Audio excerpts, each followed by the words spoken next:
Pemirsa Metro TV Lampung, jumpa lagi bersama saya Nurjana. Selama 30 menit ke depan akan menemani Anda untuk mengupas tajuk serta berita apa saja yang hits dan trending topik di multiplatform Lampung Pos.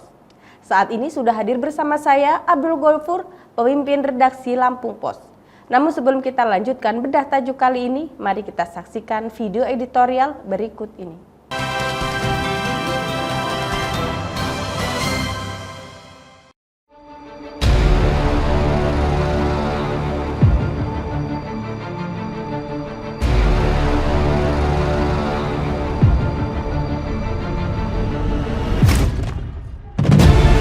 Nakes, ujung tombak tangani stunting. Penurunan angka kasus stunting atau TANKES menjadi perhatian serius pemerintah. Penanganan kasus stunting masuk isu prioritas nasional dalam Rencana Pembangunan Jangka Menengah Nasional atau RPJMN 2020-2024 dengan target penurunan yang signifikan dari kondisi 24,4% pada 2021 menjadi 14% pada 2024. Berdasarkan hasil survei status gizi Indonesia atau SSGI yang diumumkan Kementerian Kesehatan pada akhir Januari lalu, angka stunting turun dari 24,4% pada 2021 menjadi 21,6% di 2022. Sesuai standar WHO, prevalensi stunting di angka kurang dari 20%. Lampung, seperti diungkap Wakil Gubernur Husnunia Halim, menargetkan prevalensi TANKES pada 2024 mencapai 10% di atas target nasional yang 14%. Prevalensi terus menurun dari 2021 yang 18,5% menjadi 15,2% pada 2022 dan masuk peringkat ketiga nasional dengan kategori tingkat stunting terendah. Tim Percepatan Penurunan Stunting atau TPPS, baik di tingkat provinsi maupun kabupaten kota, terus bergerak untuk menurunkan angka TANKES. Sejumlah strategis dilakukan agar para balita dapat terpenuhi gizinya. Apa yang sudah diraih jangan sampai membuat terlena. Melansir laman aksi.bangda.kemendagri.go.id Agustus lalu, prevalensi stunting di 5 daerah mengalami kenaikan, yakni di Lampung Barat, Tanggamus, Lampung Timur, Lampung Utara, dan Pesawaran. Jelas ini menjadi persoalan yang serius untuk segera mendapat penanganan yang lebih serius. Penanggulangan mesti dilakukan dari berbagai sisi, baik dari sisi regulasi, strategi penanganan, intervensi, hingga eksekusi maupun dari sisi anggaran. Apalagi Pemprov memiliki target menurunkan prevalensi stunting di angka 10% pada 2024. Target hanya akan jadi mimpi belaka jika tidak ada upaya yang luar biasa dalam memutus rantai persoalan yang menyebabkan stunting terus terjadi. TANKES sesungguhnya tidak berdiri sendiri. Ia multidimensi.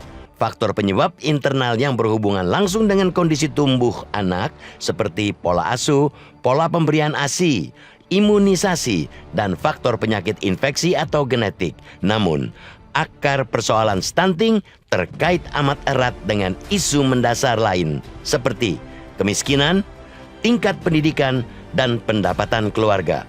TPPS Provinsi dan Kabupaten Kota untuk lebih bersinergi dengan mengoptimalkan program-program yang nyata serta tempat sasaran dalam mempercepat percepatan penurunan stunting. Memang harus diakui, dalam pelaksanaan pembangunan memiliki beragam kendala.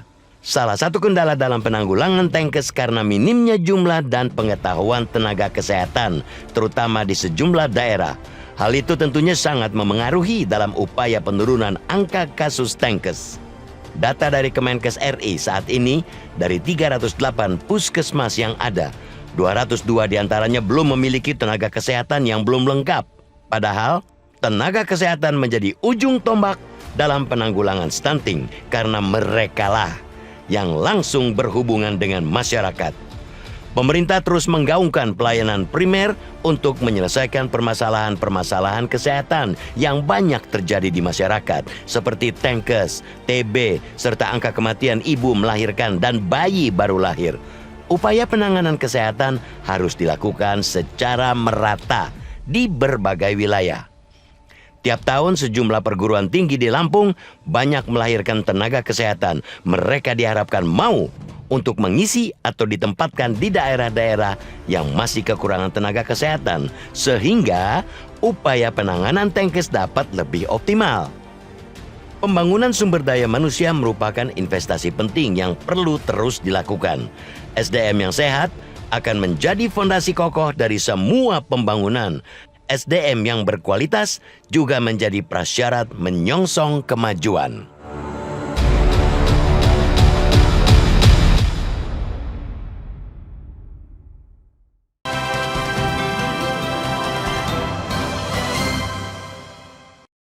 Bang Ago, apa yang jadi perhatian Lampung Pos kali ini? Ya, yang menjadi perhatian Lampung Pos kali ini dalam bedah tajuknya adalah soal stunting ya. Dimana kita udah memasuki penghujung tahun 2023 dan akan masuk ke tahun 2024. Di tahun 2024 itu kita punya target untuk penanganan stunting ya, dimana target nasional itu adalah prevalence stunting kita itu ada di angka 2024 itu angka 14%. Sementara tahun 2023 ini kita masih di 21,6. Jadi masih ada gap yang tidak terlalu jauh sebenarnya, tetapi kita dapat kabar ada beberapa daerah di Provinsi Lampung yang itu stuntingnya naik walaupun tidak terlalu signifikan, tetapi ada kenaikan. Misalnya di Tanggamus, Pesawaran, dan di Lampung Tengah, Lampung Timur, beberapa daerah lainnya. Dan ini menjadi perhatian Lampung Pos, makanya kita mengambil title-nya pada tajuk kali ini adalah Nakes, Ujung Tombak Penanganan Stunting. Nah, stunting ini sepertinya masih menjadi isu hangat begitu ya Bang Ago. Karena di beberapa kesempatan juga isu nakes ini isu stunting ini juga masih terus digaungkan. Nah, Lampung Pos juga beberapa kali mendorong isu tentang stunting ini. Nah, sebenarnya seberapa penting atau Lampung Pos menyoroti masalah stunting ini seperti itu? Iya, ibarat pepatah yang mungkin sudah familiar ya, di balik tubuh yang sehat itu tumbuh jiwa yang kuat. Gitu. Jadi kalau kita ingin mencapai Indonesia Emas 2045, tentu saja itu tidak bisa kita raih apabila sumber daya manusia itu kita itu tidak sehat dan tidak kuat. Nah, makanya penanganan stunting itu sangat penting ya. Di sisi lain kita juga mempunyai target SDGs ya, Sustainability Development Goals ya, di mana kemiskinan, kemudian cakupan gizi, kesehatan itu harus sesuai target yang ditetapkan oleh Lembaga Kesehatan Dunia misalnya. Nah, makanya kita sangat concern sekali, apalagi Lampung ini sama dengan daerah-daerah lain kan tengah menghadapi El Nino. Tapi di sisi lain juga kita lihat ternyata dari 308 fasilitas kesehatan yang tersebar di Provinsi Lampung itu ada sekitar 200 ya, itu belum memiliki tenaga kesehatan yang memadai. Stunting ini kan multidimensi ya, ada banyak faktor ya, baik faktor internal, gizi, pangan, kemudian pendidikan, kemudian ekonomi, kemiskinan, juga layanan kesehatan. Dan fakta bahwa masih banyak pusat kesehatan masyarakat yang itu belum memiliki tenaga kesehatan yang memadai, itu sebuah poin penting yang harus kita kawal ke depan. Oke, Kak Ago, kita jeda sejenak. Baik. Pemirsa Metro TV Lampung, jangan kemana-mana, kami akan kembali sesaat lagi. Tetaplah bersama kami.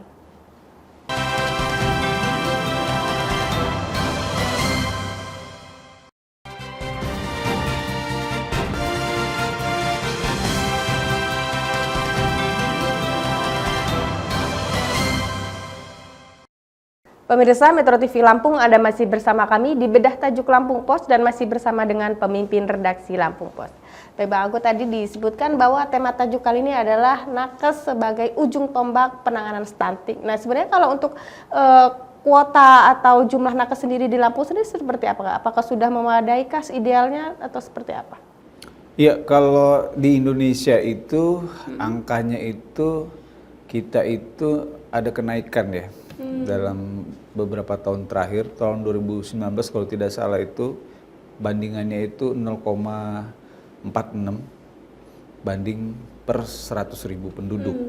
Nah, di tahun 2022 lalu itu rasionya 0,62 berbanding 100.000 penduduk.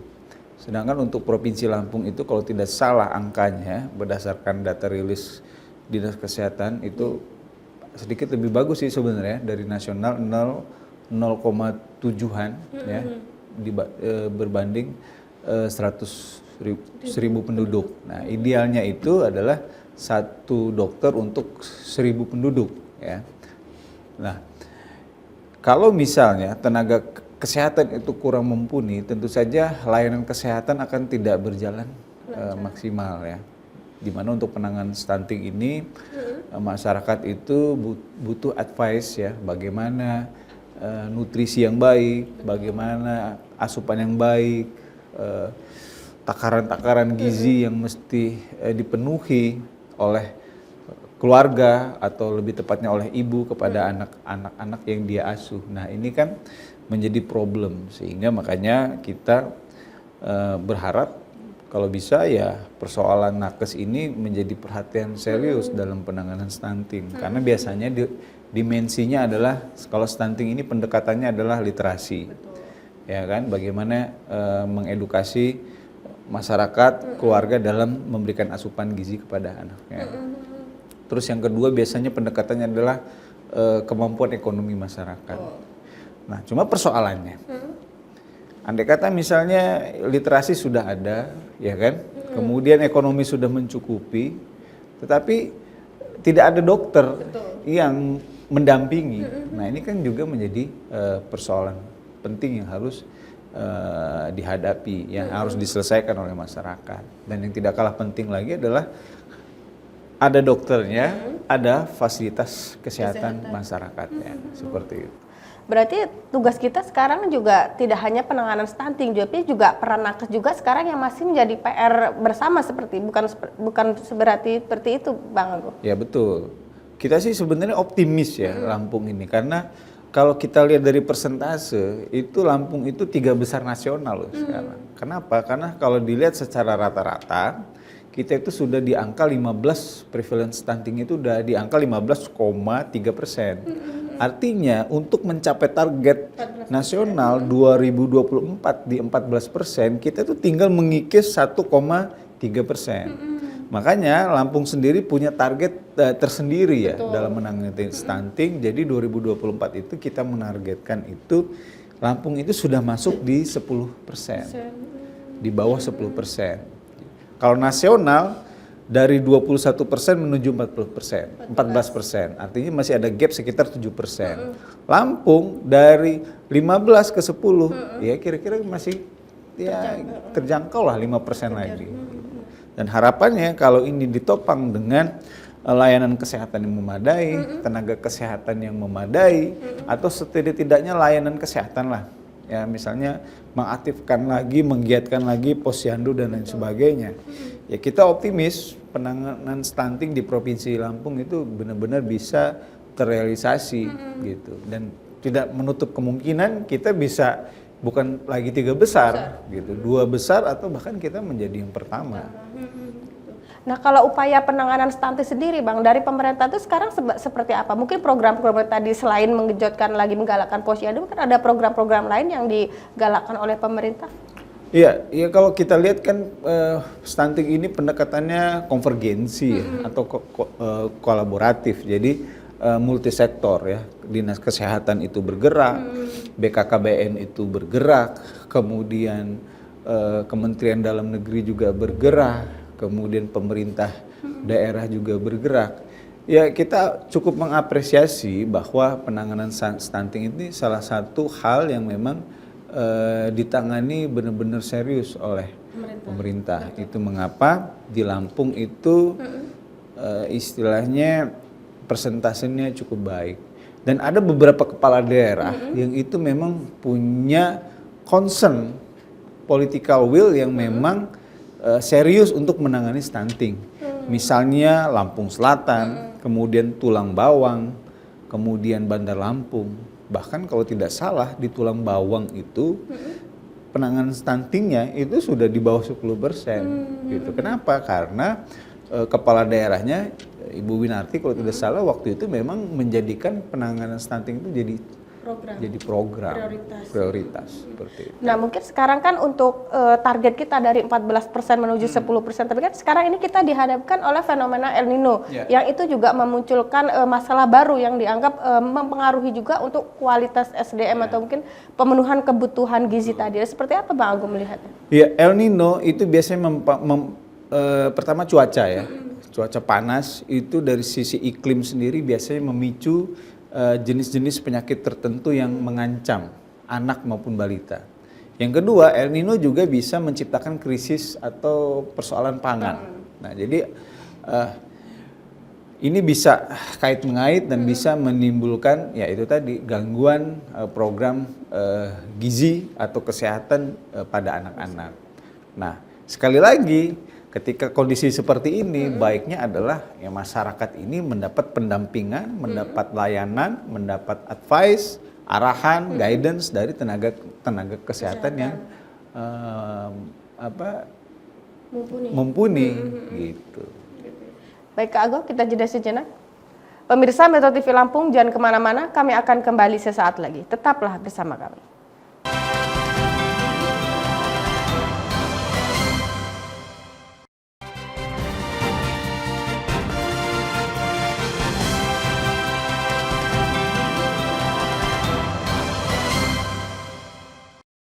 Pemirsa Metro TV Lampung, di segmen kali ini kita akan membahas berita apa saja yang hits dan trending topik di multiplatform Lampung Post.